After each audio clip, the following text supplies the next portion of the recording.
Well, this April Fool's, we thought it would be fun for us to release a little bit of a video, a little bit of an April Fool's joke about Cedar Creek releasing a line of beers as a church to see if we could help make people laugh. And Tom, you're a pastor, and you actually do this somewhat for a living. Yeah, I do. Yeah, it was it was interesting how I got into it. I had a church that I had quite a bit of craft beer lovers in the church. Sounds like Cedar Creek. I founded the local homebrew club in Toledo, the Glass City Mashers, and so I knew a little bit about brewing, and I just had some folks nagging me for a while that I should really think about doing this. So after about a year of nagging, I looked into it, and here we are. Yeah.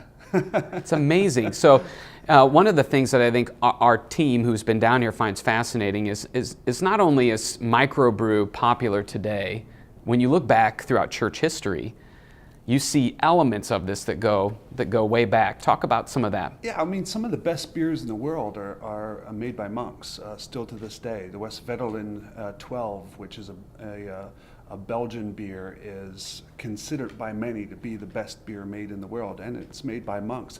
So it does go way back. There's a really kind of fun documentary called How Beer Saved the World. And it talks about how in the medieval times, water wasn't the safest thing to drink. Yeah. So brewing, they didn't exactly understand why, that the boiling process is what did it, but beer was safe. So it was actually one of the best things that they could drink at the time. That's fascinating. So now there's some within Christianity that would say beer, alcohol, and the Bible don't go well together. Yeah. Mm-hmm. How do you, as a pastor and as a beer connoisseur, address those people? Well, I think the Bible talks about drinking in moderation. I don't think that the Bible talks about a prohibition on drinking. I agree. So with that, we do try to really pay attention to that here, try to do a good job of making sure that we're conscientious about how we're serving people and so forth. My staff knows that's important to me. So getting into the business, obviously I wanted to make sure that I represented it still from a Christian standpoint in terms of how I was leading this business. Yeah. That's I know that's got to be a tough tension to manage as you're trying to reach some people who have, in many ways, no real biblical or Christian worldview or care, for that matter. And yet, how do you build a relationship with them and connect them to something bigger than themselves? I mean, this seems like a pretty cool opportunity. I have an opportunity for a lot of conversations, and I actually tell churches pretty frequently that I think they can learn a lot about community by what happens in a pub. I agree. That's so cool. So, in our little video, we talked about brew well, do well, which we really essentially copied from you. Brew good, do good. Talk about why that's one of your mantras. So when I was going to get into a business other than ministry, it was important to me that somehow the business gave back in some way.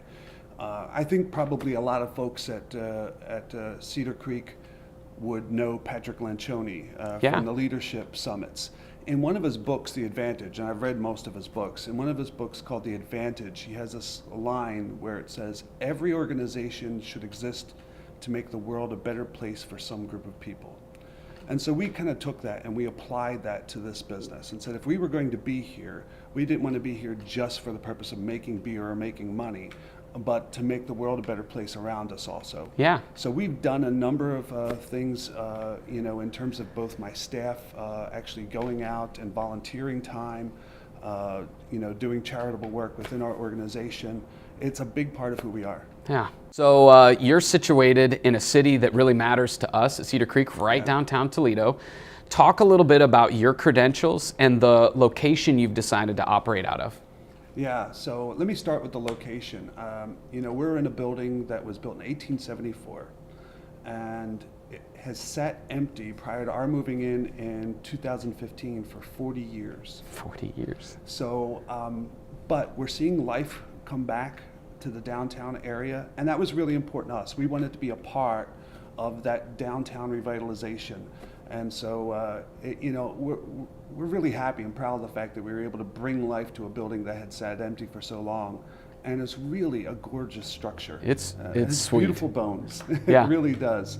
And getting into this business again, like for me, part of my background is I do have a bit of a background in beer, besides having been ordained for a lot of years. And one of those things is I'm a certified Cicerone. And what that is, it's a national certification that demonstrates that you have an expertise in everything from the making of the beer to the serving of the beer. Huh. So there was a 4-hour exam I had to take. 4 hours? 4-hour exam, yes. Wow. That I studied for 9 months for, and even though I already knew a lot about beer. So it's kind of a no-joke kind of thing, and it is, part of my background. So you've had a chance to look at our amazing list of fake beers. Amazing. Which one are you the most excited to try? So, IPA would be the obvious thing that you could go to. IPA is the biggest selling style in the United States by far, but I would probably go for the porter. I just looks a little interesting to me. Plus, I live in Perrysburg, so there you go. There you go. Well, I know I'm real thrilled. Our team worked really hard in putting some of those descriptors together, and we've been laughing and enjoying the whole process. So we're inspired by the work that you're doing, and if you're sitting around looking for an opportunity to get to know other people in the community and to do some good while trying what I believe are some of the best microbrews in the city, then come down to the Black Cloister. And thank you so much for teaming up with us this April Fools. It was great. Absolutely.